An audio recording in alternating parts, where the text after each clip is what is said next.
ಚನ್ನವೀರ ಶರಣರ ಜೀವಂತ ಇದ್ದಾಗ ಶಿವಶಾಂತವೀರ ಶರಣರು ಹೆಂಗಿದ್ರು ಹಂಗ ಅದಾರ, ಯಾವುದೂ ಬದಲಾವಣೆ ಆಗಿಲ್ಲ. ಅವರು ಬದಲಾವಣೆ ಆಗಲಿಲ್ಲ, ಅವರ ಮಠವನ್ನ ಬದಲಾವಣೆ ಮಾಡಿದಲ್ಲ. ಅದಕ್ಕಾಗಿ ನೀವೆಲ್ಲ ಅಭಿನಂದಿಸ್ಬೇಕು ಅವ್ರನ್ನ, ಚಪ್ಪಾಳೆ ತಟ್ಟಿ ಬೆನ್ನ ತಟ್ಟಿ ಅಜ್ಜ ನಾವು ನಿಮ್ಮಿಂದ ಅದೀವಿ, ಶರಣರ ನಾವು ನಿಮ್ಮಿಂದ ಅದೀವಿ ಅನ್ನುವಂತಹ ಭಾವದೊಳಗ ನೀವೆಲ್ಲ ಬದುಕಬೇಕು ಅಂತಕ್ಕಂಥದ್ದನ್ನ ಈ ಸಂದರ್ಭದಲ್ಲಿ ನಿಮ್ಮೆಲ್ಲರ ಗಮನಕ್ಕೆ ನಾ ತರಲಿಕ್ಕೆ ಇಚ್ಛಾ ಪಡ್ತಾ, ಗದಗ ಜಿಲ್ಲಾ ವಾಣಿಜ್ಯೋದ್ಯಮ ಸಂಸ್ಥೆ 2024-2025 ಸಾಲಿನ ಪದಾಧಿಕಾರಿಗಳಾಗಿ ಆಯ್ಕೆಯಾಗಿರುವಂತಹ, ನೂತನವಾಗಿ ಆಯ್ಕೆಯಾಗಿರುವಂತಹ ಎಲ್ಲ ತಾಯಂದಿರು ದಯವಿಟ್ಟು ವೇದಿಕೆ ಹತ್ತಿರ ಬರಬೇಕು. ಈಗಾಗಲೇ ಗದಗ ಜಿಲ್ಲಾ ವಾಣಿಜ್ಯೋದ್ಯಮ ಸಂಸ್ಥೆಯ 2024-25 ಸಾಲಿನ ಪದಾಧಿಕಾರಿಗಳಾಗಿ ನೂತನವಾಗಿ ಆಯ್ಕೆಯಾದಂತಹ ಶ್ರೀಮತಿ ಅಧ್ಯಕ್ಷರು ಸುವರ್ಣ ಸದಾಶಿವಯ್ಯ ಮದರಿಮಠರವರು ಕೂಡ ಆಯ್ಕೆಯಾಗಿದ್ದಾರೆ. ನಿಮ್ಮ ಜೋರಾದ ಒಂದು ಚಪ್ಪಾಳೆ ತಟ್ಟೋದ್ರ ಮೂಲಕವಾಗಿ ಈಗ ಅವರಿಗೆ ಶ್ರೀಮಠದ ಗೌರವ ಸಮರ್ಪಣೆ. ಅದೇ ರೀತಿಯಾಗಿ ಗೌರವ ಕಾರ್ಯದರ್ಶಿಗಳಾಗಿ ಶ್ರೀಮತಿ ಜ್ಯೋತಿ ರಾಮನಗೌಡರು ದ್ಯಾಮಪ್ಪಗೌಡರು ಅವರು ಕೂಡ ಪೂಜ್ಯರಿಂದ ಆಶೀರ್ವಾದವನ್ನು ಪಡಿತಾ ಇದ್ದಾರೆ. ನೂತನ ಕೋಶಾಧ್ಯಕ್ಷರಾಗಿ ಆಯ್ಕೆಯಾಗಿರುವ ಶ್ರೀಮತಿ ಸುಜಾತ ಶಣಬಸಪ್ಪ ಗುಡಿಮನಿ, ಉಪಾಧ್ಯಕ್ಷರಾಗಿ ಆಯ್ಕೆಯಾಗಿರುವಂತಹ ಶ್ರೀಮತಿ ಸುರೇಖಾ ರಾಜಣ್ಣ ಮಲ್ಲಾಡ, ಸಹ ಕಾರ್ಯದರ್ಶಿಯಾಗಿ ಆಯ್ಕೆಯಾಗಿರುವಂತಹ ಶ್ರೀಮತಿ ಸುಷ್ಮಾ ಸೋಮನಾಥ್ ಜಾಲಿ, ಮಾಜಿ ಅಧ್ಯಕ್ಷರು ಶ್ರೀಮತಿ ಜಯಶ್ರೀ ತಾತನಗೌಡರು ಪಾಟೀಲ್, ಸದಸ್ಯರಾಗಿ ಶ್ರೀಮತಿ ಜಯಶ್ರೀ ಚಂದ್ರಶೇಖರ್ ಉಗಲಾಟರ್, ಸದಸ್ಯರು ಶ್ರೀಮತಿ ನಂದಾ ಚಂದ್ರು ಬಾಳಿಹಿಡಿಮ. ಈ ಎಲ್ಲ ತಾಯಂದಿರು ಕೂಡ ನಮ್ಮ ನಿಮ್ಮೆಲ್ಲರಿಗೆ ದರ್ಶನ ಭಾಗ್ಯವನ್ನು ಕರುಣಿಸಿದ ಶ್ರೀಮನ್ ಮಹಾರಾಜ ನಿರಂಜನ ಜಗದ್ಗುರು ಫಕೀರ ದಿಂಗಾಲೇಶ್ವರ ಮಹಾಸ್ವಾಮಿಗಳು ಸಂಸ್ಥಾನ ಮಠ ಶಿರಹಟ್ಟಿ ಬಾಲೆ ಹೊಸೂರಪ್ಪ ಅವರಿಂದ ಆಶೀರ್ವಚನವನ್ನು ನಾವು ನೀವೆಲ್ಲರೂ ಕೇಳೋಣ. ಮಹಾಸಂಸ್ಥಾನದ ಕರ್ತೃ ಜಗದ್ಗುರು ಫಕೀರೇಶ್ವರರನ್ನ ಸ್ಮರಣೆ ಮಾಡಿ, ಚನ್ನವೀರ ಶರಣರನ್ನ ಸ್ಮರಣೆ ಮಾಡಿ,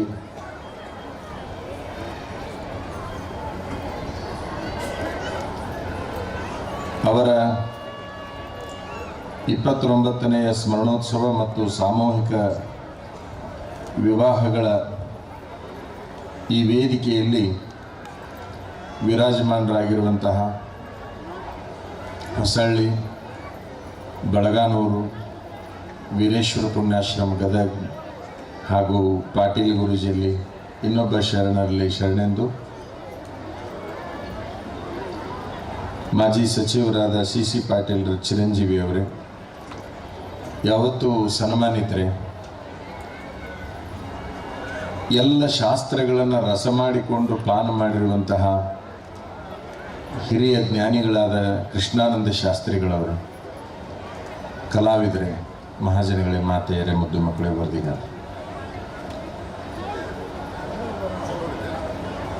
ಎರಡು ಕಾರ್ಯಕ್ರಮಗಳಲ್ಲಿ ನಾವು ನೀವು ಇದ್ದೇವೆ. ಒಂದು ಸ್ಮರಣೋತ್ಸವ, ಇನ್ನೊಂದು ಸಾಮೂಹಿಕ ವಿವಾಹ. ಹೊಸಳ್ಳಿ ಅಜ್ಜವ್ರನ್ನ ಕೇಳಿದೀವಿ ನಾವು, ಮದುವೆ ಅಂತ ಹಾಕ್ಯಾರ್ರಿ, ಮದುಮಕ್ಕಳ ಕಾಣುವಲ್ಲ ಇಲ್ಲಿ ಅಂತೆ, ಅವೆಲ್ಲ ಮಾಡ್ಕೊಂಡು ಹೋಗ್ಯಾರ ಅಂದ್ರು. ಅವ್ರು ಹೋಗ್ಯಾರ, ಆದವ್ರು ಹೋಗ್ಯಾರ, ನೋಡಕ್ಕೆ ಬಂದವ್ರು ಅದಾರ, ನೋಡಕ್ಕೆ ಬಂದವ್ರಿಗೆ ಏನು ಹೇಳ್ತೀರಿ ಹೇಳ್ರಿ ಅಂದ್ರು. ಇದ್ರಾಗ ಭಾಳ ಜನ ಆದವ್ರ ಅದೀರಿ, ಇದ್ರಾಗ ಭಾಳ ಜನ ಮದುವೆ ಆದವ್ರ ಅದೀರಿ, ಇನ್ನು ಕೆಲವು ಜನ ಮುಂದೆ ಆಗೋರು ಅದಿರಿ.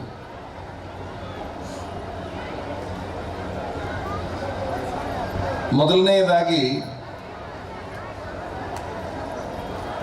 ಒಂದೆರಡು ಮಾತುಗಳು, ಆಮಂತ್ರಣ ಪತ್ರಿಕೆಯ ಪ್ರಕಾರ ಮದುವೆ ಬಗ್ಗೆ ಒಂದೆರಡು ಮಾತುಗಳು.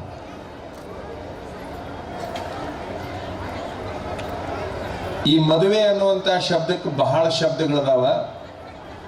ಮದುವೆ ಅನ್ಬೋದು, ವಿವಾಹ ಅನ್ಬೋದು, ಲಗ್ನ ಅನ್ಬೋದು, ಶಾದಿ ಅನ್ಬೋದು, ಮ್ಯಾರೇಜ್ ಅನ್ಬೋದು.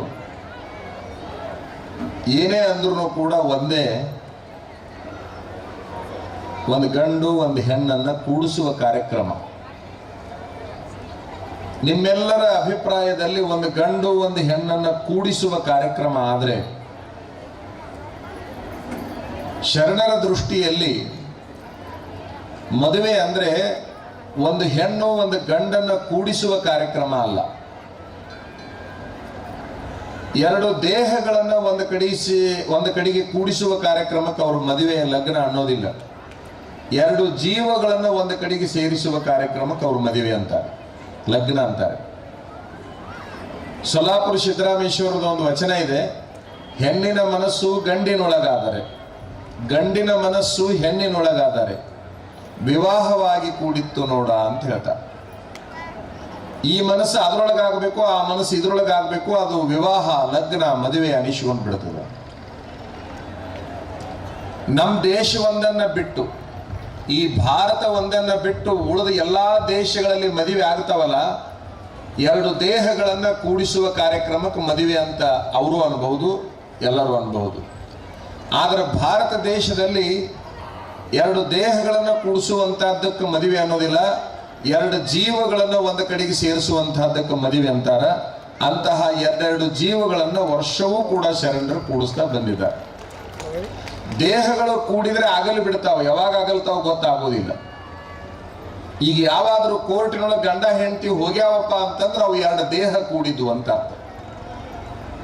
ಡಿವೋರ್ಸಿಗೆ ಅಪ್ಲೈ ಮಾಡ್ಯಾರ ಅಂತಂದ್ರ ಗಂಡನರ ಕೋರ್ಟ್ಗೆ ಹೋಗ್ಲಿ, ಹೆಂಡತರ ಕೋರ್ಟ್ಗೆ ಹೋಗ್ಲಿ, ನಾವು ಬಾಳೆ ಮಾಡಕ್ ಅಲ್ವಿ, ನಮ್ಮನ್ನಿಬ್ಬರನ್ನು ಅಗಲಿಸ್ರಿ ಅಂತ ಕೋರ್ಟಿಗೆ ಹೋಗ್ಯಾರ ಅಂದ್ರ ಅವು ಎರಡು ದೇಹಗಳು ಕೂಡಿದ್ವೆ ಹೊರತಾಗಿ ಎರಡು ಮನಸ್ಸುಗಳು ಒಂದು ಕಡೆಗೆ ಕೂಡಿದ್ದಿಲ್ಲ ಅಂತ ಅರ್ಥ.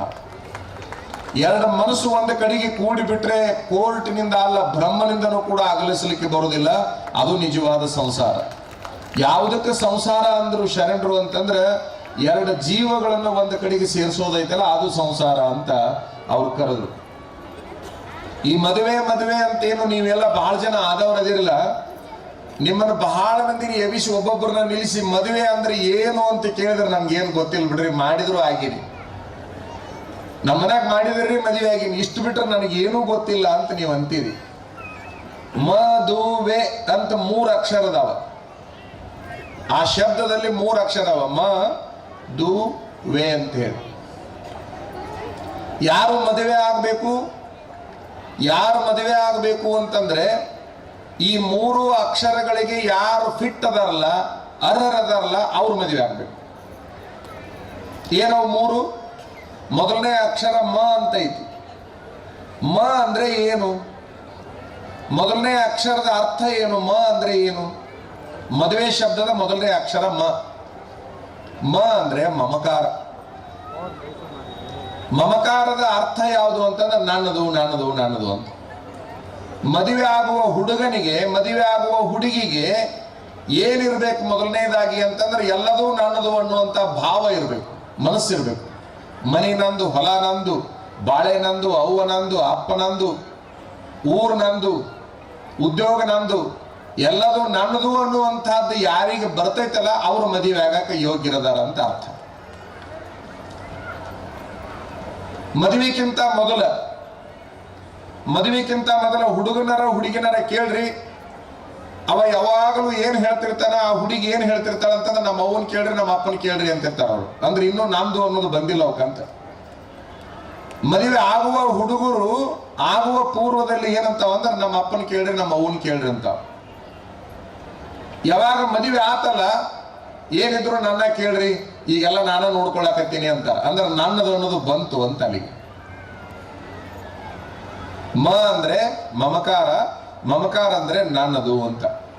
ಎರಡನೇ ಅಕ್ಷರ ಯಾವುದು? ದು ಅಂತ. ದು ಅಂದ್ರೆ ದುಡಿಮೆ. ಬರೇ ನಂದು ನಂದು ನಂದು ಅನ್ಕೊಂತ ಕುಂತ್ರ ಸಂಸಾರ ಆಗೋದಿಲ್ಲ, ದುಡಿದ್ರೆ ಸಂಸಾರ ಆಕೈತಿ. ಎರಡನೇ ಅಕ್ಷರ ದು ಅಂದ್ರೆ ದುಡಿಮೆ. ದುಡಿದ್ರೆ ಸಂಸಾರ ಆಕತೆ ಹೊರತಾಗಿ ಬರೀ ನಂದು ನಂದು ಅನ್ಕೊಂಡು ಮನ ಕುಂತ್ರ ಜೀವನ ಆಗತ್ತೇನು? ಮದುವೆ ಆಗತ್ತೇನು? ಆಗುದಿಲ್ಲ. ಮದುವೆ ಆದವರು ಸದಾಕಾಲ ದುಡಿತಾನೆ ಇರಬೇಕು. ದುಡಿತಾ ಇರುವಂತವ್ರು ಮಾತ್ರ ಮದುವೆ ಆಗಿ ಆರಾಮಿರ್ತಾರ. ದುಡಿಲಾರ್ದವ್ರು ಆರಾಮಿರಕ್ ಸಾಧ್ಯನೇ ಇಲ್ಲ. ನಿಮ್ಮವ್ವ ಅಪ್ಪ ಗಳಿಸಿದ ಸಂಪತ್ತು ರಗಡೈತೆ ಅಂತ ಹೇಳಿ ನೀನು ದುಡಿಯೋದು ಬಿಟ್ರೆ ನೀನು ಮದುವೆ ಆಗಿ ಉಪಯೋಗ ಆಗೋದಿಲ್ಲ, ನಿರುಪಯುಕ್ತ ವಸ್ತು ಆಗಿಬಿಡ್ತೀಯ. ಅಲ್ಲಿಯೂ ಕೂಡ ದುಡಿಯುವ ಗಂಡಸು ಆರೋಗ್ಯವಾಗಿರ್ತಾನೆ, ದುಡಿಯುವ ಗಂಡಸು ಆನಂದವಾಗಿರ್ತಾನೆ. ದುಡಿಯಲಾರದ ಗಂಡಸು ಆರೋಗ್ಯವಾಗಿಯೂ ಇರುವುದಿಲ್ಲ, ಆನಂದವಾಗಿಯೂ ಇರುವುದಿಲ್ಲ.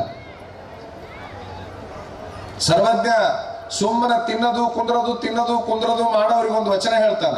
ಖಂಡಿಸದೆ ಕರ್ಣವನು ದಂಡಿಸದೆ ದೇಹವನು ಉಂಡುಂಡು ಸ್ವರ್ಗವನ್ನ ಐದಲಿಕ್ಕೆ ಅದನ್ನೇನು ರಂಡೆಯಾಳುವಳೇ ಸರ್ವಜ್ಞ. ಎಷ್ಟು ಕಠೋರವಾದ ಮಾತುಗಳು. ಹರಾಮಿ ತಿಂದು ಕುಂದ್ರವ್ರಿಗೆ ಹೇಳಿದ ಮಾತಿದು ಸರ್ವಜ್ಞನ ಮಾತು. ಹರಾಮಿ ತಿನ್ಬಾರ್ದು. ಮದುವೆ ಆದ ಗಂಡಸು ಸದಾಕಾಲ ದುಡಿತಾ ಇರಬೇಕು, ಅವ ಆರಾಮಾಗಿರ್ಬೇಕಾಗಿತ್ತು ಅಂತಂದ್ರೆ. ಸಂಪತ್ತು ಬೇಕಾದಷ್ಟು ಇರುವಂದಾಕ ಸಂಪತ್ತಿನ ಸಲುವಾಗಿ ದುಡಿಬೇಕಂತ ಇಲ್ಲ. ಆಯುಷ್ಯ ಆರೋಗ್ಯ ಆನಂದವನ್ನ ಹೆಚ್ಚು ಮಾಡಿಕೊಳ್ಳುವ ಸಲುವಾಗಿ ಗಂಡಸರಾಗಿರ್ತಕ್ಕಂಥವ್ರು ದುಡಿತಾನೆ ಇರಬೇಕು. ಓಡಲಾರದ ಕುದುರೆ ಹೇಡಿಯಾಗಿ ಹೋಗುತ್ತದೆ. ಕುದುರೆ ಬಹಳ ಚಲೋ ಐತೆ ಅಂತೇಳಿ ಅದನ್ನ ಓಡಿಸಲಾರ್ದಂಗೆ ಬಿಟ್ಟು ಬಿಟ್ರೆ ಅದು ಕುದುರೆ ಆಗಿರೋದನ್ನ ಕತ್ತೆಯಾಗಿ ಹೋಗ್ಬಿಡ್ತೈತಿ. ಹಂಗ ದುಡಿಯಲಾರದ ಗಂಡಸು ಕುದುರೆ ಹಂಗಿದ್ರು ಕೂಡ ದುಡಿಲಿಲ್ಲ ಅಂದ್ರೆ ಅವ ಕತ್ತೆ ಆಗ್ತಾನ. ದುಡಿತಾನೆ ಇರ್ಬೇಕು. ದು ಅಂದ್ರೆ ದುಡಿಮೆ. ಮುಂದೆ ಮೂರನೇ ಅಕ್ಷರ ಐತಲ್ಲ ವೇ.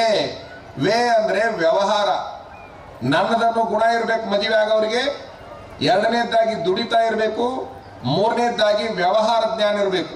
ಮದುವೆ ಆಗೋರಿಗೆ ಏನಿರ್ಬೇಕು? ವ್ಯವಹಾರ ಜ್ಞಾನ ಇರಬೇಕು. ವ್ಯವಹಾರ ಜ್ಞಾನ ಅಂದ್ರೆ ಏನು? ಹುಡುಗಿ ಕಡೆದ ಅವ್ವ ಅಪ್ಪ ಅಂದ್ರೆ ಅತ್ತಿ ಮಾವ ಬಂದಾರ ಅಂತ ತಿಳ್ಕೊಳ್ರಿ. ಅತ್ತಿ ಮಾವ ಬಂದು ಕೂಡಲೇ ಎದ್ದು ಓಡಿ ಹೋಗಿ ಬಾ ಮಾಮ ಬಾ ಅತ್ತಿ ಅಂತೇಳಿ ಕರೆದ ಅಂತಂದ್ರೆ ಮದುವೆ ಆದ ಹುಡುಗ ಕರೆದ ಕೂಡಲೇ ಇವನಿಗೆ ವ್ಯವಹಾರ ಜ್ಞಾನ ಐತೆ ಅಂತ ಅರ್ಥ. ಅವ್ರನ್ನ ಕರೆದು ಕುರ್ಚದ ಮೇಲೆ ಕುಂದ್ರಿಸಿದ ಅಂದ್ರೆ ವ್ಯವಹಾರ ಜ್ಞಾನ ಐತಿ ಅಂತ ಅರ್ಥ. ಈಗ ಬಂದ್ರೇನು? ಹೆಂಗ್ ಬಂದ್ರಿ? ಆರಾಮದಿರೇ? ಇಲ್ಲ, ಎಷ್ಟೊತ್ತಿಗೆ ಬಿಟ್ಟಿದ್ರಿ? ಬಹಳ ಸಂತೋಷ ಆಯ್ತು. ಇಂತಹ ಮಾತುಗಳನ್ನ ಆಡ್ತಾನ ಹುಡುಗ ಅಂತಂದ್ರೆ ವ್ಯವಹಾರ ಜ್ಞಾನ ಇದ್ದಾವದಾನಂತ. ಮತ್ತೆ ಅದನ್ನ ಬಿಟ್ಟುಕೊಟ್ಟು ಅವು ಬಂದು ಬಾಗಲ್ದಾಗ ನಿಂತಿರ್ಬೇಕು. ಇದು ಕುರ್ಚದ ಮೇಲೆ ಕಾಲ್ ಹಾಕೊಂಡು ಆ ಕಡೆ ಹೊಳೆ ನೋಡ್ಲಾರ್ದಂಗೆ ಕುಂತಿತ್ತಂದ್ರೆ ಮೂರ್ಖರಾನಂತ ಅರ್ಥ. ವ್ಯವಹಾರ ಜ್ಞಾನ ಇಲ್ಲ. ಪ್ರತಿ ಒಂದು ಹಂತದಲ್ಲಿ ಬಂಧು ಬಳಗದ ಜೋಡಿ ಹೇಗೆ ನಡ್ಕೋಬೇಕು, ತಂದೆ ತಾಯಿಗಳ ಜೋಡಿ ಹೇಗೆ ನಡ್ಕೋಬೇಕು, ಅಣ್ಣ ತಮ್ಮಂದಿರ ಜೋಡಿ ಹೇಗೆ ನಡ್ಕೋಬೇಕು, ಅಕ್ಕ ತಂಗಿಯರ ಜೋಡಿ ಹೇಗೆ ನಡ್ಕೋಬೇಕು, ನೆರೆಹೊರೆಯವರ ಜೋಡಿ ಹೇಗೆ ನಡ್ಕೋಬೇಕು, ವೈರಿಗಳ ಜೋಡಿ ಹೇಗೆ ನಡ್ಕೋಬೇಕು, ಮಿತ್ರರ ಜೋಡಿ ಹೇಗೆ ನಡ್ಕೋಬೇಕು, ಎಲ್ಲ ವ್ಯವಹಾರ ಜ್ಞಾನ ಇದ್ದಾಗ ಮಾತ್ರ ಅವ ಮದುವೆ ಆಗಿದ್ದ ಯೋಗ್ಯ ಆಕೈತಿ. ಇಲ್ಲ ಅಂದ್ರೆ ಉಪಯೋಗ ಆಗುವುದಿಲ್ಲ. ಮದುವೆ ಆಗೋರಿಗೆ ನಂದನ್ನು ಗುಣ ಬೇಕು, ದುಡಿಮೆ ಬೇಕು, ವ್ಯವಹಾರ ಜ್ಞಾನ ಬೇಕು. ಇವು ಮೂರಿದ್ರೆ ಅವ್ರ ಮದುವೆ ಆಗ ಕಡ್ಡಿ ಇಲ್ಲ.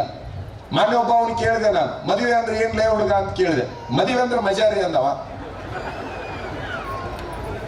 ಏನಂದವ?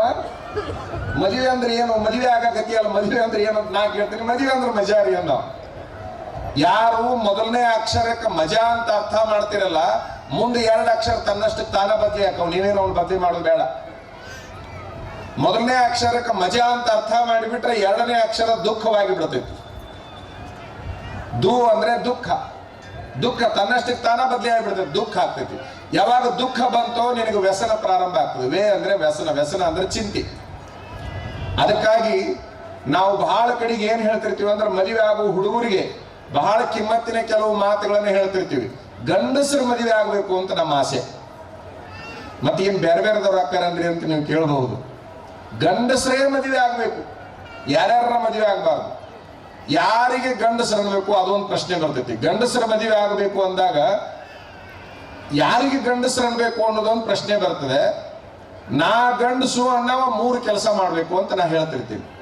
ನಾನು ಗಂಡಸು ಅಂತ ಬಹಳ ಮಂದಿ ಎದಿ ತಟ್ಕೊಂಡು ಹೇಳ್ತಿರ್ತಾರಲ್ಲ, ಅವ್ರು 3 ಕೆಲಸ ಮಾಡಿದ್ರೆ ಮಾತ್ರ ಗಂಡಸರು. ಮೊದಲನೇದಾಗಿ ನಾ ಗಂಡಸು ಅನ್ನವ ಏನದಲ್ಲ, ಅವ ವರದಕ್ಷಿಣೆ ತಗೊಳ್ಳಲಾರ್ದಂಗೆ ಯಾವನು ಮದುವೆ ಆಗಾಕ ತಯಾರಾಕಲ್ಲ ಅವ ನಿಜವಾದ ಗಂಡಸು ಅಂತ ನಮ್ಮ ಅಭಿಪ್ರಾಯ. ವರದಕ್ಷಿಣೆ ತಗೊಳ್ಳಲಾರ್ದಂಗೆ ಮದುವೆ ಆಗ್ಬೇಕವ ಗಂಡಸನ್ನವ. ಮತ್ತೆ ಯಾವನಾರ ವರದಕ್ಷಿಣೆ ತಗೊಂಡಾನಂತಂದ್ರೆ ಅವ ಗಂಡಸಲ್ಲ. ಗಂಡಸಾಗಿದ್ರೆ ಅವ ವರದಕ್ಷಿಣೆ ತಗೊಂತಿದ್ದಿಲ್ಲ. ಇದು ನಮ್ಮ ಅಭಿಪ್ರಾಯ. ಯಾರ್ಯಾರು ಗಂಡಸರು ಯಾರ್ಯಾರು ಅಲ್ಲ ಅನ್ನೋದನ್ನ ನಿಮ್ಗೆ ಬಿಟ್ಟಿದ್ದ. ತಗೊಂಡವ್ರು ನೀವೇ ಇರ್ತೀರಿ, ಬಿಟ್ಟವ್ರು ನೀವೇ ಇರ್ತೀರಿ. ಬಿಟ್ಟಿದ್ರೆ ಬಹಳ ಖುಷಿ ಪಡ್ತೀರಿ ನೀವು ತಗೊಳ್ಳಲಾರ್ದಂಗ ವರದಕ್ಷಿಣೆ ತಗೊಳ್ಳಲಾರ್ದಂಗ ಮದುವೆ ಆಗಿದ್ರಿ ಇದ್ರೊಳಗೆ ಯಾರ ಅಂತಂದ್ರೆ ಅಜ್ಜಾರ್ ಹೇಳ್ದಂಗ ನಾ ಗಂಡಸಪ್ಪ ಅಂತ ಅಂತೀರಿ. ನೀವು ತಗೊಂಡಿದ್ರಿ ಅಂದ್ರೆ ನೀವ್ ಏನಾರ ಅನ್ಕೋರಿ. ಒಂದ್ ವೇಳೆ ಅಜ್ಜಾರ್ ನಮ್ಗೆ ಗೊತ್ತಾಗ್ಲಿಲ್ರಿ, ನಿಮ್ ಭಾಷಣ ಮೊದಲು ಕೇಳಿದ್ರೆ ನಾ ತಗೊಂತಿದ್ದಿಲ್ಲ, ಬಡ ಬಡ ನಮ್ಮ ಅಪ್ಪ ನಮ್ಮ ಅವ್ವ ಕೊಡಿಸ್ಬಿಟ್ರು ತಗೊಂಡು ಬಿಟ್ಟಿನ್ರಿ, ಮತ್ ನಾ ಈ ಗಂಡಸಾಗ್ಬೇಕಾದ್ರೆ ಹೆಂಗ್ ಮಾಡ್ಬೇಕಂದ್ರೆ ಹೊಳೆ ಕೊಟ್ಟು ಬಿಡ್ಬೇಕು. ಯಾರಿಗೆ ಕೊಡ್ಬೇಕು? ಯಾರು ಕೊಟ್ಟಾರಲ್ಲ, ಮಾವ ಅತ್ತಿ ಕೂಡಿ ನಿನಗೆ ಕೊಟ್ಟಾರಲ್ಲ ವರದಕ್ಷಿಣೆ ಅಂತೇಳಿ. ಹೋದ ವರ್ಷರ ಕೊಡ್ಲಿ, 10 ವರ್ಷದ ಹಿಂದರ ಕೊಡ್ಲಿ, 20 ವರ್ಷದ ಹಿಂದರ ಕೊಡ್ಲಿ. ದಿಂಗಾಲೇಶ್ವರ ಆಚಾರ್ಯ ಹೇಳ್ಯಾರ, ವರದಕ್ಷಿಣೆ ತಗೊಂಡ ಅವ ಗಂಡಸಲ್ಲ ಅಂತ ಹೇಳ್ಯಾರ, ಹೊಳೆ ಕೊಡ ಅಂತ ಹೇಳ್ಯಾರ. ಈಗ ನಾ ಕೊಡಾಕ್ ಬಂದಿನ ಅಂತ ಒಯ್ದು ಕೊಡ್ರಿ. ಅವ ಕೊಟ್ಟ ಮಾವೇನದಲ್ಲ, ಅವತ್ತು ವರದಕ್ಷಿಣೆ ಕೊಟ್ಟ ಮಾವೇನದಲ್ಲ, ನೀವು ಹೊಳೆ ಕೊಟ್ಟು ಕೊಟ್ಟೆ ಹೌದಲೇ ಗಂಡಸ ಅಂತ ನಾವು ಒಂದ್ ಕೊಟ್ಟ ಶಾಂಪಲ್ಗಿರ ನೋಡ್ರಿ. ಹಂಗ ಏನಂತ ಇವನ್ ಬಾಯಾಗ ಬರ್ತಾರೆ ಏನಂತೇಳಿ ಹೊಳ್ಳಿ ಹಿಂಗ ಕೊಟ್ಟ ನೋಡ್ರಿ, ಬೇಕಾದ್ರೆ ಹೊಳ್ಳಿ ಇಸ್ಕೊಳ್ಳೋಲ್ರಿ.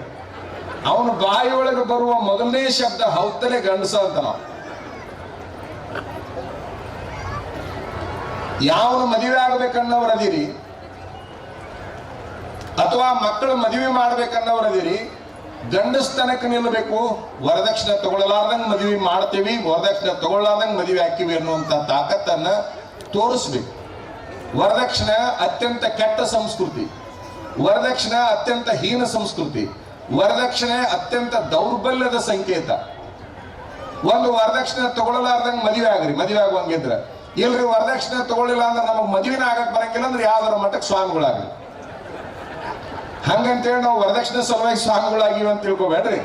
ಸಣ್ಣ ಸಣ್ಣ ಹುಡುಗರು ಇದ್ದಾಗ ಆಗಿವಿ. ಇವ್ರು ಕುಂತಾರಲ್ಲ, ಇವರು ನಾವು 10ನೇ ವಯಸ್ಸಿನಾಗ ಸ್ವಾಮಿಗಳಾದವ್ರು. ನಾವು ಅವಾಗೇನು ಗೊತ್ತು, ಮದುವೆ ಅಂದ್ರೆ ಗೊತ್ತಿಲ್ಲ, ಮತ್ತೊಂದು ಗೊತ್ತಿಲ್ಲ. ಆ ವಯಸ್ಸಿನಾಗ ಹೋಗಿ ಸ್ವಾಮಿಗಳಾಗಿವಿ. ಈಗ ನಾವು ತಿಳುವಳಿಕೆ ಬಂದಿದ್ದ ನಿಮಗೆ ಹೇಳಾಕತ್ತೀವಿ, ವರದಕ್ಷಿಣೆ ತಗೊಳ್ಳಲಾರ್ದಂಗೆ ಮದುವೆ ಆಗ್ರಿ. ನಾ ಗಂಡಸು ಅನ್ನವ ಮಾತ್ರ ನಾ ಹೇಳಾಕತ್ತಿದ್ದು. ಏನಾರ ಯಾಕೆ ಅನ್ನೋಲ್ರಕ್ರೆ ನಾನು ತಗೊಂಡ ಮದುವೆ ಹಾಕಿನಂದ್ರೆ ನಾಯಕ್ ಬೇಡ ಅನ್ನಕ ಹೋಗ್ಲಿ, ತಗೋ. ಇಷ್ಟಕ್ಕೆ ಮುಗಿಸೋಣ, ಮುಂದಿನ ಒಂದು 2 ಹೇಳೋಣ. ಇನ್ನೆರಡು ಅದಾವ.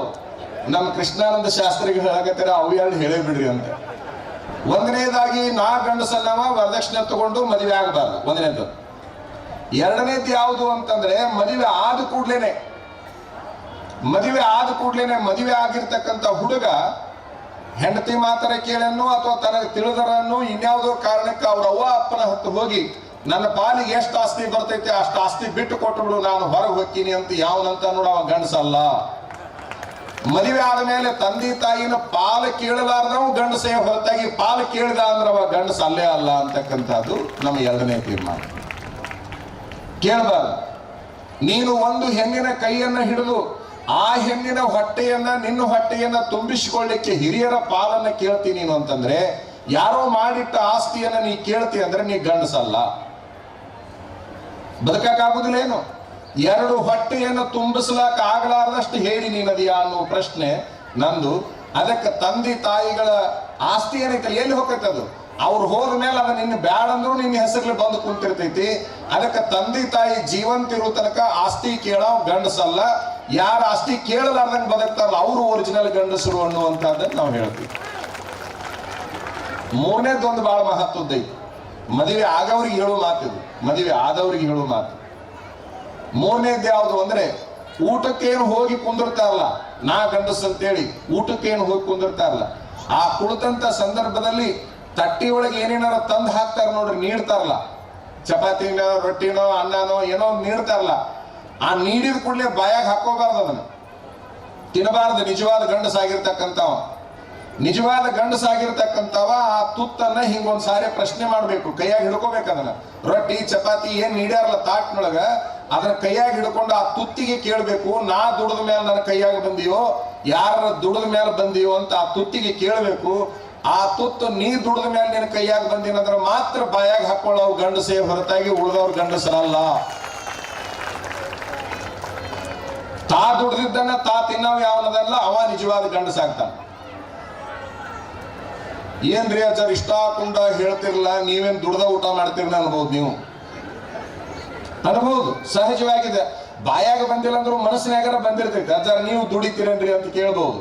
ಚಿಕ್ಕೇನ ಕೊಪ್ಪದ ಶರಣರ ಹಾನಿ ಮಾಡಿ ಹೇಳ್ತೀನಿ, ನಾ ದುಡ್ದ ತಿಂತೀನಿ ಹೊರತಾಗಿ ಹರಾಮಿ ತಿನ್ನು ಸ್ವಾಮಿ ನಾನಲ್ಲ. ನಾ ಎಂದೂ ಕೂಡ ಹರಾಮಿ ಉಣ್ಣು ಕೆಲಸ ಮಾಡಿಲ್ಲ. ನಾವು ಸದಾಕಾಲ ದುಡಿಯುವ ಸ್ವಾಮಿಗಳು. ಸಭಾದಾಗ ಕುಂತರು ಸ್ವಾಮಿಗಳು ಹಾಕಿವಿ, ಹೊಲದಾಗ ನಿಂತರ ರೈತರ ಹಾಕಿವಿ, ದನದ ಮದಾಗ ನಿಂತರ ದನ ಕಾಯವ್ರು ಹಾಕಿವಿ. ನಾವು ಇಂಥ ಕೆಲಸ ಮಾಡಂಗಿಲ್ಲ ಅಂತಲ್ಲ, ನಾವು ಎಲ್ಲಾ ಕೆಲಸಗಳನ್ನು ಮಾಡ್ತೀವಿ. ನಮಗೆ ಮನಸ್ಸಿನ ಸಮಾಧಾನಕ್ಕಾಗಿ ದುಡಿತೀವಿ. ನಾವು ಯಾವನಾರ ದುಡಿ ಅನ್ನೋ ಸಲುವಾಗಿ ಅಲ್ಲ. ಗಂಡಸಾಗಿರ್ತಕ್ಕಂಥವ ತನ್ನ ಮನಸ್ಸಿನ ಸಲುವಾಗಿ, ಸಮಾಧಾನದ ಸಲುವಾಗಿ ದುಡಿಬೇಕು. ಶರಣರ ಸಿದ್ಧಾಂತ ಯಾವುದು ಅಂದ್ರೆ, ಶರಣರೆಲ್ಲ ಮದುವೆ ಆಗಿದ್ರಂತ ಗುರುಗಳು ಹೇಳಿದ್ರು. ಏನ್ ಹೇಳಿದ್ರು ಅವರು? ಸಂಸಾರದ ಬಗ್ಗೆ ಹೇಳಿದ್ರು, ಮದುವೆ ಬಗ್ಗೆ ಹೇಳಿದ್ರು. ಶರಣರೆಲ್ಲ ಮದುವೆ ಆಗಿದ್ರು ಅಂತ ಹೇಳಿದ್ರು. ಅವರೆಲ್ಲರೂ ಮದುವೆ ಆಗಿ ಯಶಸ್ವಿ ಯಾಕಾದ್ರಪ್ಪ ಅಂತಂದ್ರೆ ದುಡಿದ್ರು. ಹೆಚ್ಚಾದದ್ದನ್ನು ನೀಡಿದರು. ಹಂಗಾಗಿ ಅವರು ಬಹಳ ದೊಡ್ಡವರು ಅನಿಸಿಕೊಂಡ್ರು. ಇಲ್ಲಿ ಕುಂತವ್ರು ಎಲ್ಲರೂ ಮದುವೆ ಆದವ್ರು ಎದಿರಲ್ಲ, ದುಡಿಲಿಕ್ಕೆ ಪ್ರಾರಂಭ ಮಾಡ್ರಿ. ಮುಂದೆ ಮಕ್ಕಳು ಮದುವೆ ಮಾಡ್ಬೇಕನ್ನೋರು ಏನದಿರಲ್ಲ, ವರದಕ್ಷಿಣೆ ತಗೊಳ್ಳಲಾರ್ದಂಗೆ ಮದುವೆ ಆಗ್ರಿ. ಒಂದು ಸಾರಿ ವರದಕ್ಷಿಣೆ ತಗೊಳ್ಳಲಾರ್ದಂಗೆ ಮದುವೆ ಆಗ್ರಿ. ತಗೊಂಡವ್ರಿಗಿಂತ ತಗೊಳ್ಳಲಾರ್ದಂಗೆ ಮದುವೆ ಆದವ್ರು ಸುಖವಾಗಿರ್ತಾರ ಇಲ್ಲ ಅನ್ನುವಂಥದ್ದನ್ನು ನನಗೆ ಬಂದು ಹೇಳ್ರಿ ನೀವು. ನಂದು ಸವಾಲು ಐತೆ ಆ ವಿಷಯಗಳು. ಮದುವೆ ಸಲುವಾಗಿ ಇಷ್ಟು ಸಾಕು. ಮದುವೆ ಬಗ್ಗೆ ಹೇಳ್ರಿ ಅಂದ್ರೆ ಒಂದು ತಿಂಗಳು ಹಿಂಗೆ ಹೇಳ್ತೀನಿ ನಾ, ಬಿಟ್ಟು ಬಿಡ್ಲಾರ್ದಂಗೆ. ಆದ್ರೆ ಈ ಸಮಯಕ್ಕಾಗಿ ಇಷ್ಟೇ ಸಾಕು. ಎರಡನೇ ಕಾರ್ಯಕ್ರಮ ಇಲ್ಲಿ ಆಮಂತ್ರಣ ಪತ್ರಿಕೆಯೊಳಗೈತಿ, ಶರಣರ ಸ್ಮರಣೋತ್ಸವ. ನಾವು ಚಿಕ್ಕೇನಕೊಪ್ಪದ ಚನ್ನವೀರ ಶರಣರನ್ನ ಹತ್ತಿರದಿಂದ ನೋಡಿದವರು, ಅವರು ಸೇವಾ ಮಾಡಿದವ್ರು. ನಾವು ಬೆಳಗಾನವ್ರ ಶರಣರು ಇಬ್ಬರು ಸೇವಾ ಮಾಡಿದವ್ರು. ನಾವು ಅವರಿಗೆ ಚಹಾ ಮಾಡಿಕೊಟ್ಟಿವಿ, ಅವರಿಗೆ ಕಾರ್ಚೂರು ಮರಿ ಮಾಡಿಕೊಟ್ಟಿವಿ, ಅವ್ರನ್ನ ಸ್ನಾನ ಮಾಡಿಸಿವಿ, ಅವ್ರು ಖುಷಿಯಿಂದ ಇರುವಾಗ ಚಲೋ ಮಾತುಗಳನ್ನು ಕೇಳಿವಿ, ಅವ್ರ ಸಿಟ್ಟಿನಾಗ ಜಬರಿಸುವಾಗ ಓಡಿ ಹೋಗಿವಿ. ಅವ್ರು ಉಗ್ರ ಆದ್ರು ಅಂದ್ರೆ ಅಲ್ಲಿ ನಿಂದಿರ್ತಿದ್ದೇ ಇಲ್ಲ ನಾವು. ಕೊಪ್ಪಳ ಮಠದಾಗ ಇವರು ನಾವು ಈಗಿರೋ ಕೊಪ್ಪಳ ಸ್ವಾಮಿಗಳು 3 ಮಂದಿ ಕೊಪ್ಪಳ ಸ್ವಾಮಿಗಳ ಕಡೆಗೆ ಅಭ್ಯಾಸ ಮಾಡ್ತಿದ್ವಿ ನಾವು. ಚನ್ನವೀರ ಶರಣರು ಬಂದ್ರು ಅಂತಂದ್ರೆ ದೊಡ್ಡದೊಂದು ಹಾವಳಿ ಅದು ಕೊಪ್ಪಳ ಮಠದಾಗ. ದೊಡ್ಡ ಹಾವಳಿ, ಸಣ್ಣ ಹಾವಳಿ ಅಲ್ಲ. ಅವ್ರು ಬಂದ್ರು ಅಂತಂದ್ರೆ ಒಂಥರ ಹಿಡಿದು ಬಿಟ್ಟಂಗ ಅಂತಾರ ನೋಡ್ರಿ, ನಿಮ್ಮ ಹಳ್ಳಿ ಭಾಷೆದಾಗ ಹೇಳಿದ್ರೆ. ಅವ್ರು ಬಂದ್ರೆ ಹಿಡಿದು ಬಿಟ್ಟಂಗ ಹಾಕಿತ್ರಿ ನಮಗಂತೇಳಿ. ಹಂಗ ಎಲ್ಲರಿಗೆ ಕೊಪ್ಪಳ ಮಠದಾಗ ಹಿಡಿದು ಬಿಟ್ಟಂಗ ಹಾಕಿತ್ತು. ಅವ್ರು ಏನು ಕೇಳ್ತಿದ್ರು, ಚಹಾ ಮಾಡು, ಇದನ್ನ ಬಿಟ್ರೆ ಮತ್ತೊಂದು ಏನು ಕೇಳೋರಲ್ಲ ಬಿಡೋರಲ್ಲ. ಚಹಾ ಮಾಡು ಹೋಗು, ಏನಾರ ಮಾಡ್ಲಿ ಅಂದ್ರಿ ಚಹಾ ಮಾಡು, ಕಾಪಿ ಮಾಡು, ಇಷ್ಟೇ ಹೇಳ್ತಿದ್ರು. ಅದ್ಭುತ ಲೀಲಾ ಪುರುಷರು, ಬಹಳ ವಿಶೇಷವಾಗಿರುವಂತಹ ವ್ಯಕ್ತಿತ್ವ. 12ನೇ ಶತಮಾನದ ಶರಣರ ನಂತರದಲ್ಲಿ ಮತ್ತೊಂದು ಶರಣರ ಲೋಕ ಬಂತು, 40 ವಾರ್ಡ್ ವೀರೇಶ್ವರ ಶರಣರು, ಸಂತೆ ಕೆಲವು ಘನಮಠದ ಶಿವಯೋಗಿಗಳು, ಒಂದು ಸಮೂಹ ಬಂತು ಬಸವಾದಿ ಶರಣರ ನಂತರ. ಈ ಒಂದು ಶರಣರ ನಂತರ 40 ವಾರ್ಡ್ ವೀರೇಶ್ವರ ಶರಣರು, ಘನಮಠದಾರರು, ಇಂತಹ ಶರಣ ಸಮೂಹದ ನಂತರದಲ್ಲಿ ಅಗ್ರಗಣ್ಯ ಶರಣರ ಅನಿಸಿಕೊಂಡಿರ್ತಕ್ಕಂಥವ್ರು ಚಿಕ್ಕೇನಕೊಪ್ಪದ ಚನ್ನವೀರ ಶರಣರು. ಬಹಳ ದೊಡ್ಡದೊಂದು ಗಾಳಿ ಅದು. ಎಷ್ಟು ದೊಡ್ಡ ಗಾಳಿ ಅಂತಂದ್ರೆ ಆ ಗಾಳಿ ಮುಂದೆ ಯಾವನೂ ತಡಿತಿದ್ದಿಲ್ಲ, ಆ ಗಾಳಿ ಮುಂದೆ ಯಾವನು ನಿಂದ್ರಕ್ ಹಾಕಿದ್ದಿಲ್ಲ, ಪಸರ್ಕೊಂಡು ಹೋಗ್ಬಿಡ್ತಿದ್ರು. ಎಲ್ಲ ಬೇಕಾದ ದೊಡ್ಡವ್ರು ಇರ್ಲಿ ಅವ್ರು. ನಾವು ಅದನ್ನು ನೋಡಿದೀವಿ. ನಾನಿನನ್ನು ಜಗದ್ಗುರು ಭಾಷಣ ಮಾಡಕ್ ಹತ್ತಿದಾಗ,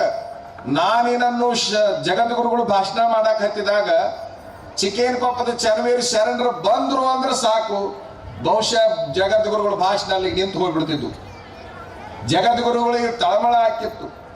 ಚಿಕ್ಕೇನಕೊಪ್ಪ ಚನ್ನವೀರ ಶರಣರು ಬಂದ್ರು ಅಂತಂದು ಕೂಡ್ಲೇನೆ ಗವಿಯ ಸಿದ್ಧ ಪಾಹಿಮಾಂ, ಗವಿಯ ಸಿದ್ಧ ಪಾಹಿಮಾಂ ಗಾಡಿಗಳದು ಕೂಡಲೇ ಅದು ಒಂದು ಅವ್ರ ಪ್ರಾರ್ಥನಾ.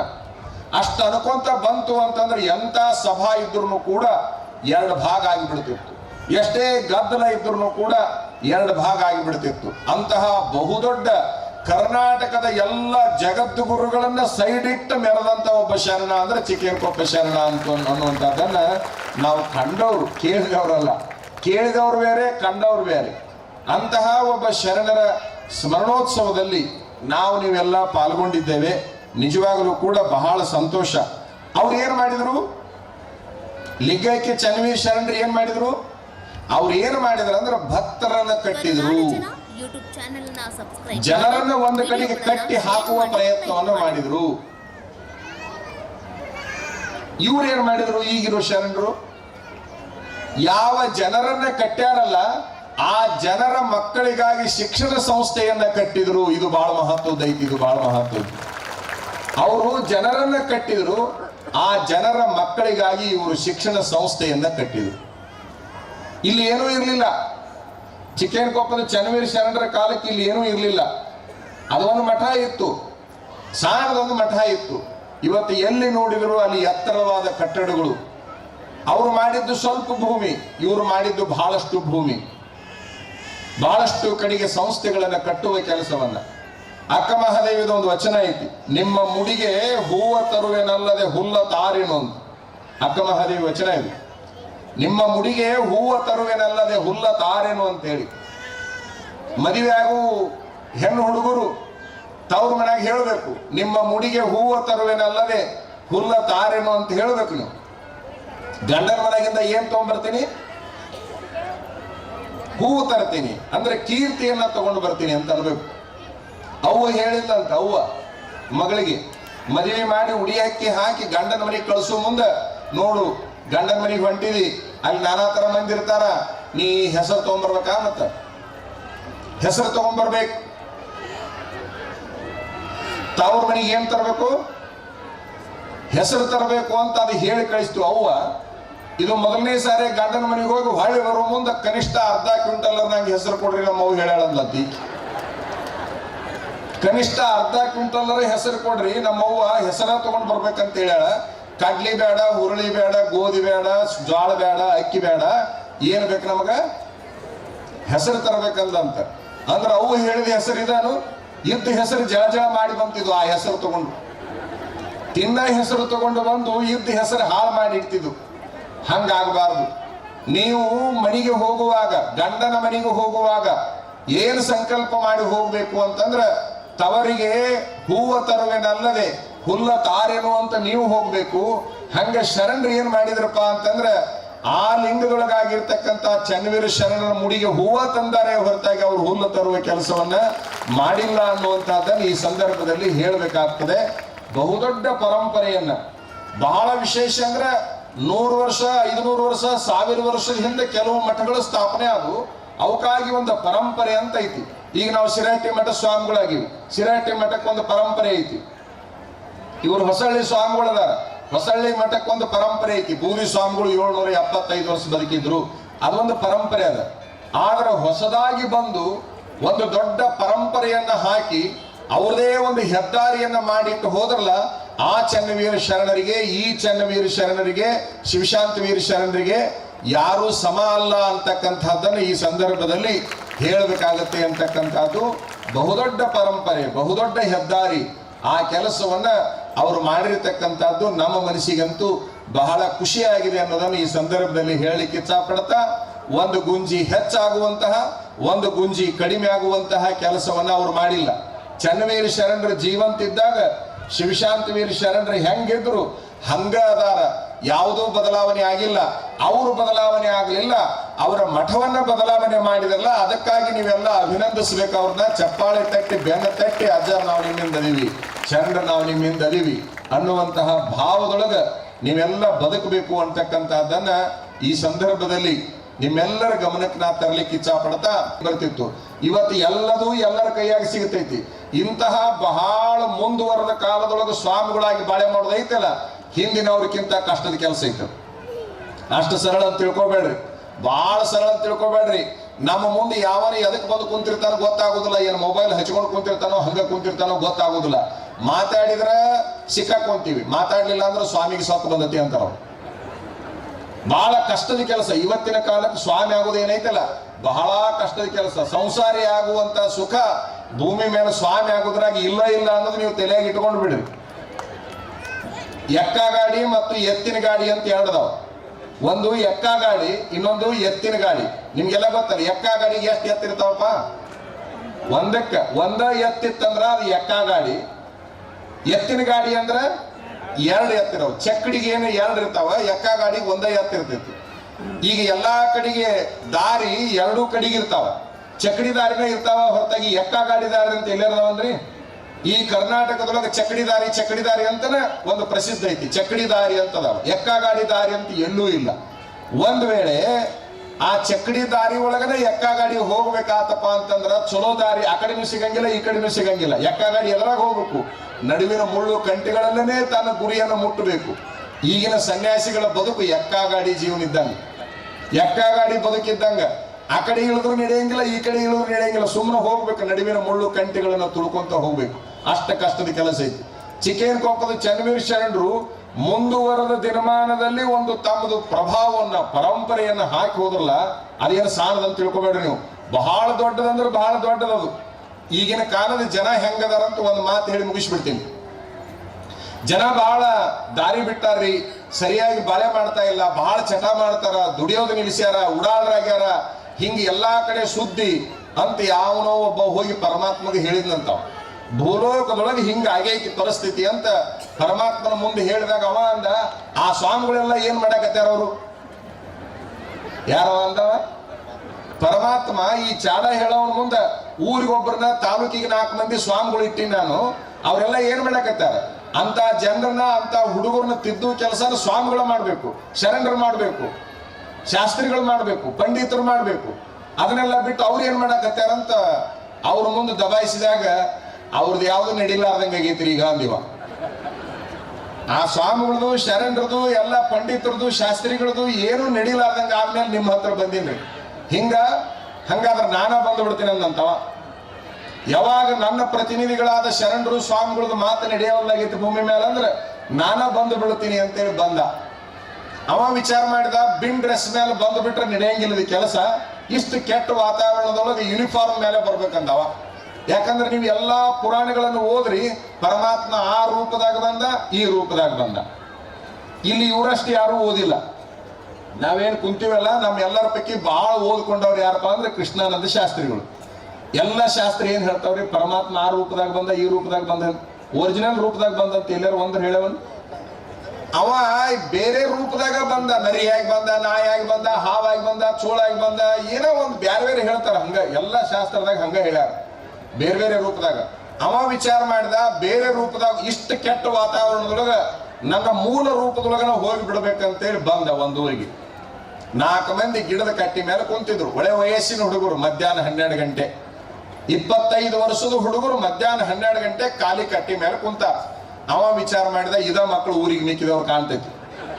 12 ಗಂಟೆ ಟೈಮ್ ನೋಡೋದು ಈ 25 ವಯಸ್ಸಿನವ್ರು ಖಾಲಿ ಕಟ್ಟಿ ಕುಂತಾರಂದ್ರೆ ಊರಿಗೆ ಮಿಕ್ಕಿದವ್ರ ಇರ್ಬೇಕು ಇವ್ರು ಅಂತ ಹೇಳಿ ಸೀದಾ ಅವ ಏನ್ ಮಾಡಿದ ಅಂತಂದ್ರ ಅವ್ರ ಹತ್ರನ ಹೋಗಿ ಅವ್ರನ್ನ ಮೊದಲು ತಿದ್ದು ಕೆಲಸ ಮಾಡಿಬಿಡ್ಬೇಕಂತೇಳಿ ಹೋದ. ನೇರವಾಗಿ ತನ್ನ ಮೂಲ ರೂಪದೊಳಗೆ ಹೋದ ಅಂತ ನಾನು ನಿಮಗೆ ಹೇಳಿದ್ದೆ. ಮೂಲ ರೂಪ ಯಾವ್ದಪ್ಪ? ಪರಮಾತ್ಮ ಹೆಂಗಿರ್ತಾನೆ ನಿಮ್ಗೆಲ್ಲ ಗೊತ್ತಲ್ಲ. ಮೈ ಮೇಲೆ ಬೂದಿತ್ತು, ಚರ್ಮ ಸುತ್ತಕೊಂಡಿದ್ದ, ಕೊರಳಾಗ ರುದ್ರಾಕ್ಷಿ ಹಾವಿನ ಸರ ಇತ್ತು, ತಲೆ ಮೇಲೆ ಜಡಿ ಇತ್ತು, ಕಪಾಲಿತ್ತು, ಕೈಯಾಗ ತ್ರಿಶೂಲ ಇತ್ತು, ಕಾಲಾಗ ಆವಿಗಿತ್ತು. ಹಿಂಗೆಲ್ಲ ಮೂಲ ರೂಪ ಪರಮಾತ್ಮನ ರೂಪ ಕಲ್ಪನಾ ಮಾಡ್ಕೊಂಡು ಆ ರೂಪದೊಳಗನ ಸೀದಾ ಬಂದಿದ್ದವ. ಇವ್ರೇನು ಕಟ್ಟಿ ಮೇಲೆ ಕುಂತವ್ರು ಆ ಪರಮಾತ್ಮ ನೋಡಿ ಎದ್ದು ಹೇಳಿಲ್ಲ. ಇವ್ರೇನು ಎದ್ದು ಹೇಳಿಲ್ಲ, ಗೌರವ ಕೊಡ್ಲಿಲ್ಲ. ಅಲ್ಲಿಗೆ ಅರ್ಧ ತಣ್ಣಗಾಗಿದ್ದವ. ಸ್ವತಃ ಸ್ವರ್ಗದಿಂದ ಪರಮಾತ್ಮನ ಬಂದಾಗ ಒಂದು ತಟಗರ ಕಿಮ್ಮತ್ ಕೊಡ್ಬೇಕು ಬೇಡ. ಯಾವನು ಎದ್ದು ಹೇಳಿಲ್ಲ, ಗೌರವ ಕೊಡ್ಲಿಲ್ಲ, ಅರ್ಧ ತಣ್ಣಗಾಗಿದ್ದ. ಬಂದ ಬಿಟ್ಟಿನಿ ಮಾತಾಡಿಸಿರ ಹೋಗುಣ ಅಂತೇಳಿ ಸಮೀಪಕ್ಕೆ ಹೋದ. ಅವೇನು ಕಟ್ಟಿ ಮೇಲೆ ಕಾಲ್ ಹಾಕೊಂಡು ಕುಂತವ್ರು ಹೇಳಿಲ್ಲ. ಅದ್ರಾಗ ಒಬ್ಬ, ಯಾಕಪ್ಪ ಯಾವ್ರು ಅಂದ. ಯಾರಿಗೆ? ಆ ಪರಮಾತ್ಮಗೆ ಕೇಳ್ತಾನ, ಯಾಕಪ್ಪ ಯಾವ್ರು ಅಂತ ಹೇಳಿ. ಯಾಕಪ್ಪ ಯಾವ್ರು ಅಂತಂದು ಕೂಡಲೇ ಅದಕ್ಕೆ ಇನ್ನಷ್ಟು ತನಗಾತದು. ಏನು 50 ತನಗಾಗಿತ್ತಲ್ಲ, 75 ಆಗಿ ಹೋಯ್ತು.